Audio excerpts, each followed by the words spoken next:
अस्सलाम वालेकुम नाज़रीन, आप देख रहे हैं अयान 4K स्टूडियो।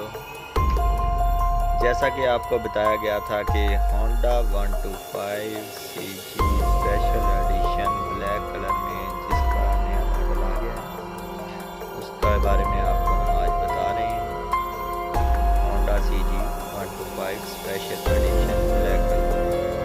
नए आने वाले नाज़रीन से गुजारिश है कि वो चैनल को सब्सक्राइब कर लें और बेल आइकन को प्रेस कर लें। ब्लैक कलर में होंडा सीजी 125 आपको बहुत ज़बरदस्त बनाएंगे।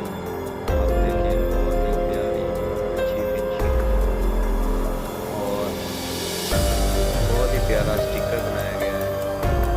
गोल्डन कलर ब्लैक ग्राउंड टापे हैं इसके, बहुत ही प्यारे लगते हैं। हल्का सा कट है और बाकी थोड़ा सा जो इसके इंडिकेटर है उनका थोड़ा सा कलर चेंज कर दिया गया है।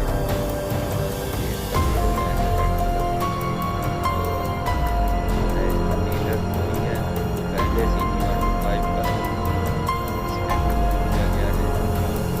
बाकी तो इसका जो चैन कवर है ये बहुत ही पायदार है, मजबूत बनाया गया है।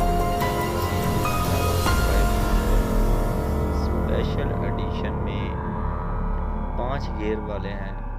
इसमें 5 गियर जो हैं वो आगे लगेंगे और इसके जो रिम हैं वो बहुत ही अच्छी फिनिशिंग की हुई है और टायर बहुत अच्छे हैं। टायर की क्वालिटी अच्छी डाली गई है इसमें। ये देखिए, ये जो टायर हैं बहुत ही अच्छे डाले गए हैं और जबकि होंडा 125 में टायर